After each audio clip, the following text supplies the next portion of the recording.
Hello friends, good morning. सबसे पहले आप सबको मकर संक्रांति की हार्दिक शुभकामनाएं। जैसा कि मैंने आपको बताया था पिछले वीडियो में कि हम लोग सब सारे सब्जेक्ट का इम्पोर्टेंट क्वेश्चन देखेंगे। तो आज हम लोग साइंस का टॉप 10 क्वेश्चन देखेंगे।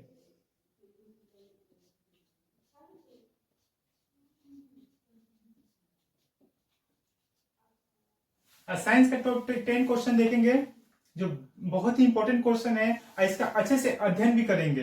चलिए हम लोग पहला क्वेश्चन देखते हैं आज का।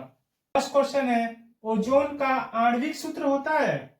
ऑप्शन ए दे रहा है O2, ऑप्शन बी दे रहा है O3, ऑप्शन सी दे रहा है O4, ऑप्शन डी दे रहा है O5। सबसे पहले हम लोग जानेंगे O2 किसका आणविक सूत्र होता है। तो O2 ऑक्सीजन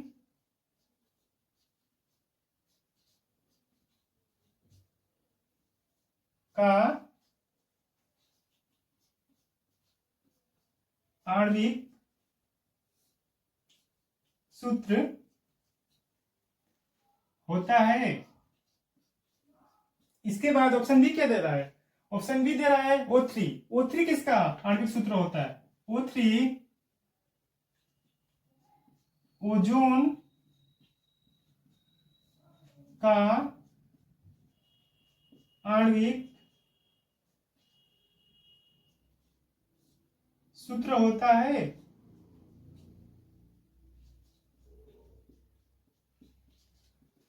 तीसरा ऑप्शन दे रहा है ऑप्शन सी दे रहा है O4। O4 किसका होता है? तो O4 टेट्रा ऑक्सीजन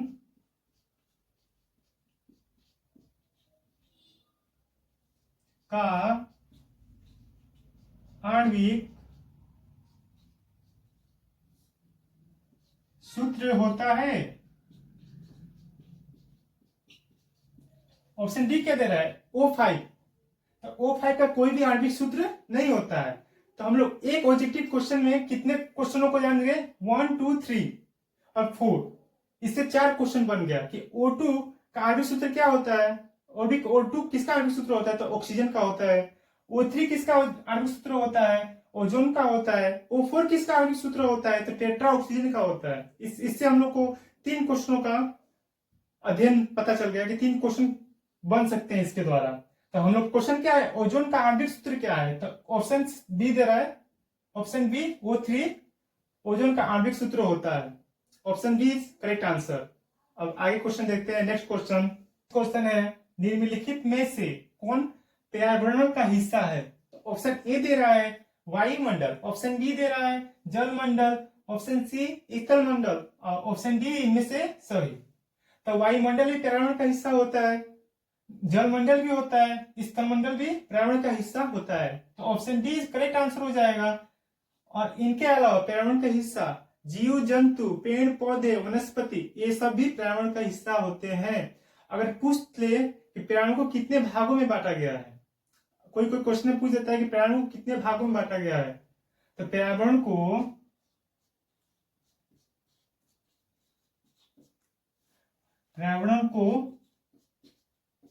3 भागों में बांटा गया है।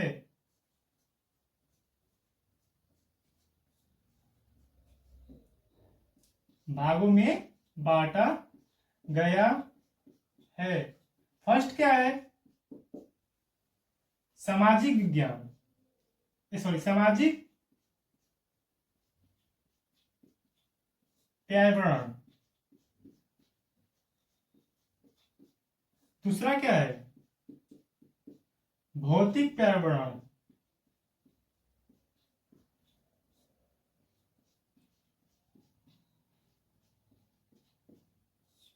और तीसरा जैविक पर्यावरण।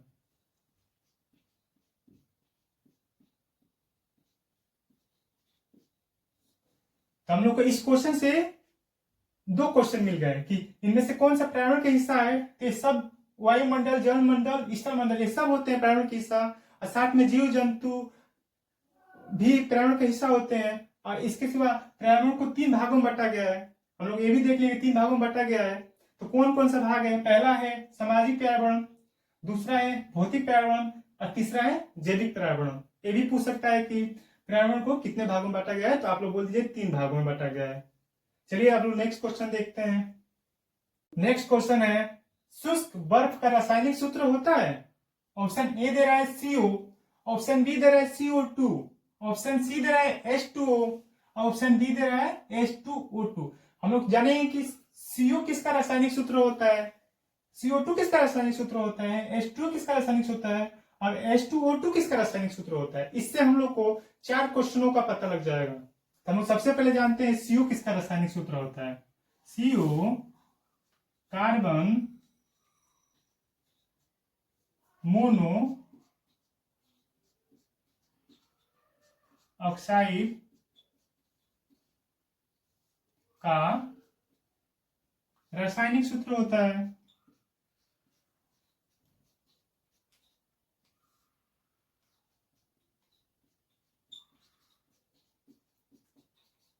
इसके बाद क्या है, ऑप्शन बी क्या दे रहा है CO2। तो CO2 कार्बन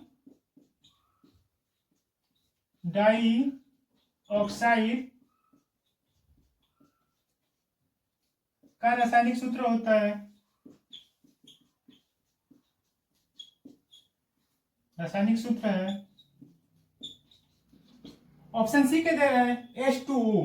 H2O तो अब सबको पता है, H2O जल का रासायनिक सूत्र होता है। जल का रासायनिक सूत्र होता है, सूत्र होता है। और लास्ट ऑप्शन दे रहा है H2O2 किसका होता है। तो H2O2 हाइड्रोजन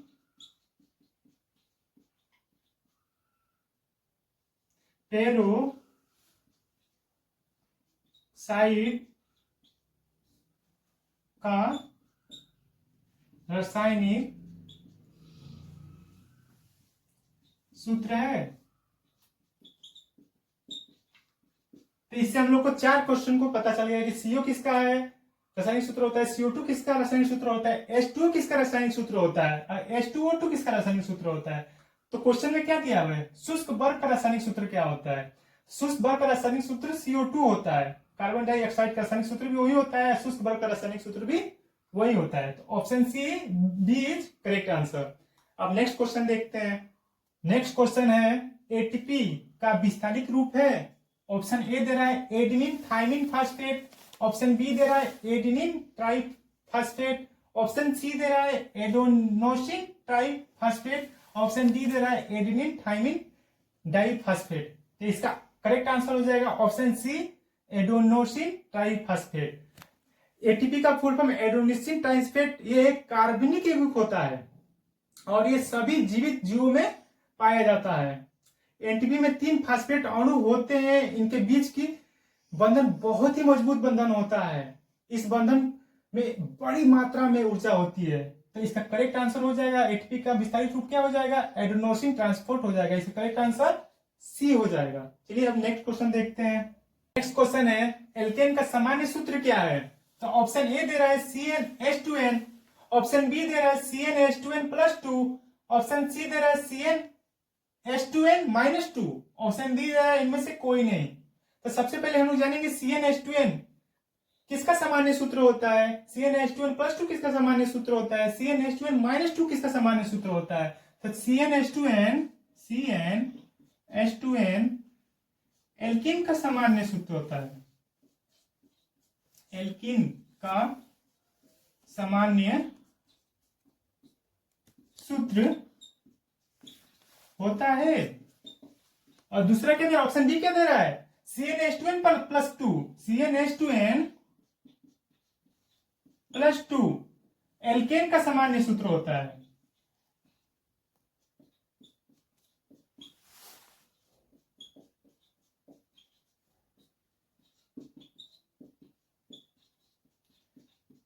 जो इसमें N है, इसमें N का मतलब है कि अल्केन के एक अणु में मौजूद कार्बन परमाणु की संख्या को दर्शाता है। इसमें N का मतलब क्या है कि ये परमाणु की संख्या को दर्शाता है।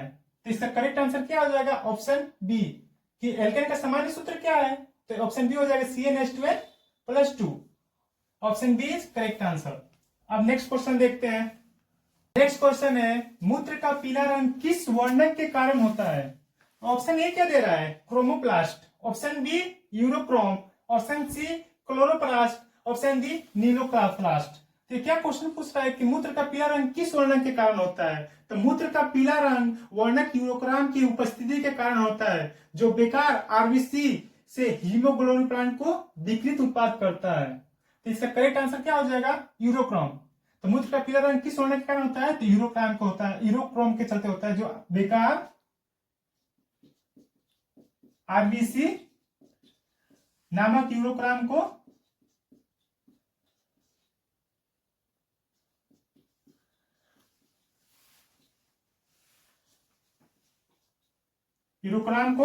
हटा देता है, विकसित करता है।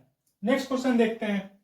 नेक्स्ट क्वेश्चन है, प्रकाश के अपवर्तन के कितने नियम हैं? पहला ऑप्शन दे रहा है 1, option B 2, option C 3, option D 4। तो प्रकाश के अपवर्तन के 3 नियम होते हैं।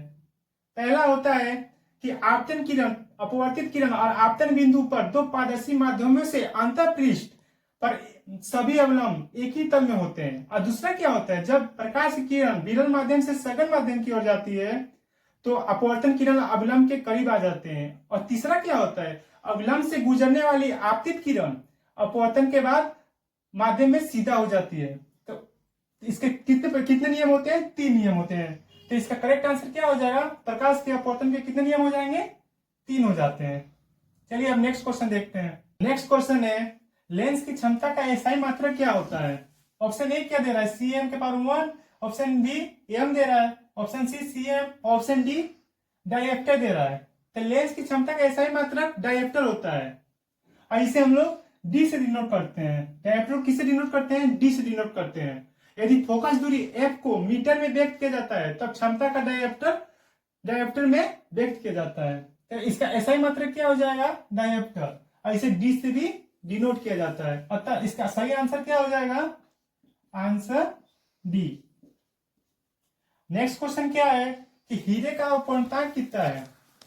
हीरे का अपवर्तनांक कितना होता है? ऑप्शन ए दे रहा है 1.42, ऑप्शन बी दे रहा है 1.32, ऑप्शन सी दे रहा है 2.24 और ऑप्शन डी दे रहा है 2.42। तो हीरे का अपवर्तनांक 2.42 होता है। हीरे का अपवर्तनांक साधारण कांच के अपवर्तनांक लगभग 1.5 से बहुत अधिक होता है। तो हीरे का अपवर्तनांक कितना होता है? हीरे का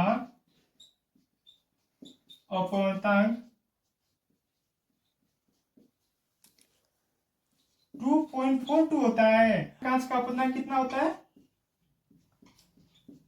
साधारण कांच का अपवर्तनांक, साधारण कांच के अपवर्तनांक लगभग 1.5 से ज्यादा होता है। लगभग 1.5 से ज्यादा होता है। तो इसका क्या आंसर हो जाएगा? हीरे का अपवर्तनांक कितना होता है? तो 2.42 होता है, और ये साधारण कांच का अपवर्तनांक लगभग 1.5 से ज्यादा होता है। अब नेक्स्ट क्वेश्चन देखते हैं। नेक्स्ट क्वेश्चन है, पृथ्वी पर ऊर्जा का मुख्य स्रोत है? ऑप्शन ए हम लोग को दे रहा है कोयला, ऑप्शन बी दे रहा है लकड़ी, ऑप्शन सी दे रहा है पानी, ऑप्शन डी दे रहा है सूर्य। तो पृथ्वी पर ऊर्जा का मुख्य स्रोत क्या होता है? सूर्य होता है। सूर्य से आने वाली ऊर्जा पृथ्वी पर मौजूद लगभग सभी जीव जंतु सौर ऊर्जा पर निर्भर करते हैं। और जल और वायुमंडल भी, देखिए यहाँ पे, इसके अलावा जल और वायुमंडल भी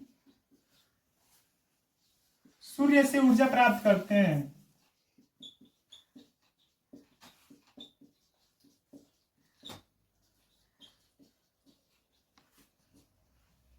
तो पृथ्वी पर ऊर्जा का मुख्य स्रोत क्या हो गया? सूर्य हो गया। तो इसका करेक्ट आंसर क्या हो जाएगा? Answer D is correct answer. इसी के साथ हम लोग अगले वीडियो में मिलते हैं। अगर मेरे YouTube चैनल पर नए हैं तो सब्सक्राइब करें और ज्यादा से ज्यादा अपने दोस्तों के पास शेयर करें जो क्लास 10 की तैयारी कर रहे हैं। Thank you.